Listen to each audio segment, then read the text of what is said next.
This is ERi-TV, dear viewers. Welcome to English News Broadcast. I'm Barsaba Taghla, and these are the major headlines for today.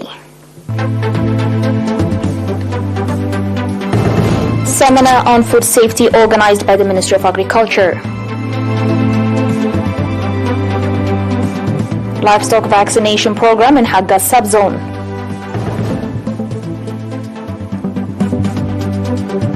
Dozens killed after buses collide in central Senegal.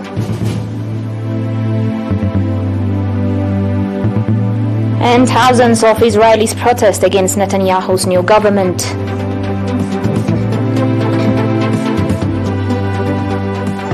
On your local news, the Ministry of Agriculture on 5 and 6 January organized seminar on food safety to 85 representatives of farmers, food processors, as well as agricultural experts from across the country.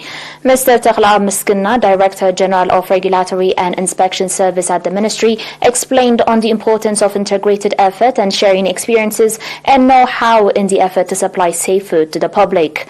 Mr. Said Nuruddin, coordinator of the seminar, said that farmers and food processors, as well as food safety experts, are participating at the seminar, and that will have significant contribution in supplying safe food to the public. The participants of the seminar on their part said that the seminar will have significant input in the development of their activities and called for its sustainability. Speaking at the occasion, Mr. Arafai Berham, Minister of Agriculture, said that the ministry is working to realize its objective to ensure safe, nutritious food to the public.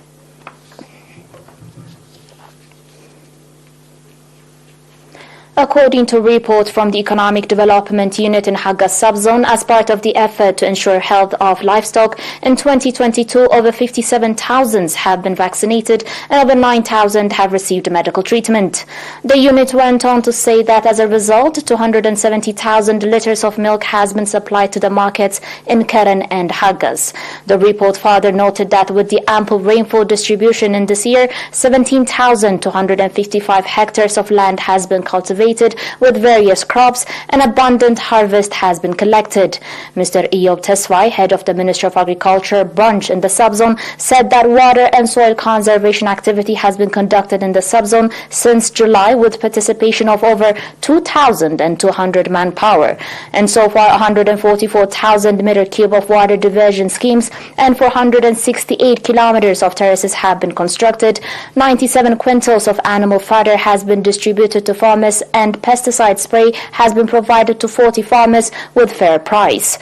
Indicating that most of the chartered out development programs have been implemented with strong participation of the public, Mr. Nasir Umar, administrator of the subzone, said that conservation of reserved land, allotment of agricultural land to farmers, as well as prevention of harmful practices are among the main programs for 2023. On your last local news, Nurse Marhawi Hadgu, head of health facilities in Foro subzone, called for reinforced participation of partners in the effort being exerted to ensure health of the public.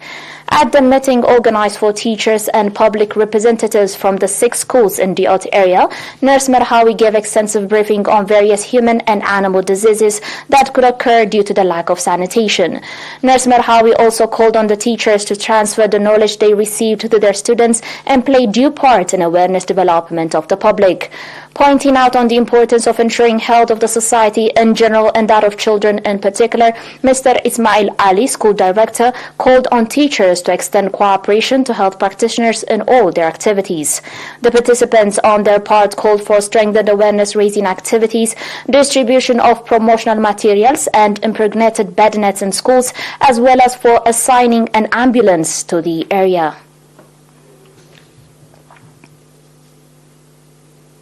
And I'll be back with your international reports after the short break.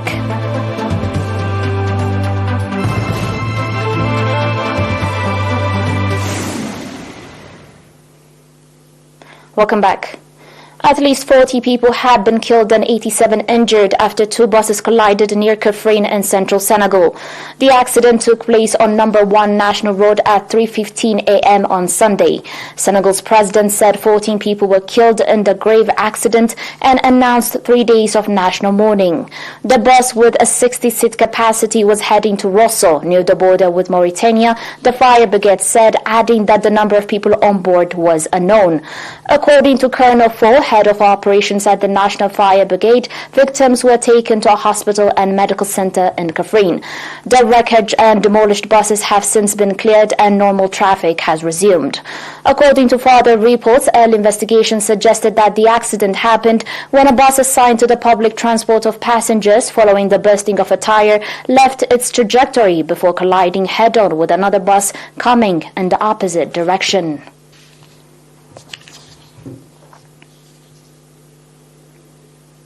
On today's last report, thousands of Israelis have taken to the streets to protest plans by Prime Minister Benjamin Netanyahu's new government that they say threatens democracy and freedoms. The protesters gathered in the city of Tel Aviv on Saturday, days after the most right-wing and religiously conservative government in the country's 74-year history was sworn in. It plans sweeping reforms, from expanding illegal settlements in the occupied West Bank to weakening the power of the judiciary. Protesters brandished signs with slogans including "Democracy in Danger" and "Together Against Fascism and Apartheid." Another banner read "Housing, Livelihood, Hope." Some protesters carried rainbow flags. The protest was led by the left-wing and Palestinian members of the Israeli parliament. They slammed Justice Minister Yariv Levin, who on Wednesday unveiled the government's long-promised overhaul of the judicial system that aims to weaken the country's Supreme Court. Critics accused the government of declaring war on the legal system, saying the plan will upend Israel's system of checks and balances and undermine its democratic institutions by giving absolute power to the new governing coalition. You're still watching ERi-TV, the viewers, and now recap of today's major headlines. Seminar on food safety organized by the Ministry of Agriculture. Livestock vaccination program in Haga subzone.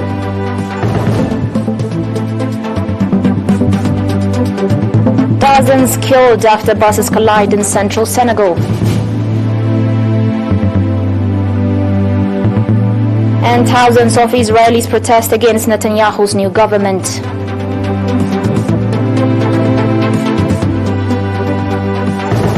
Dear viewers, thanks for watching and do stay for the remaining of our programs.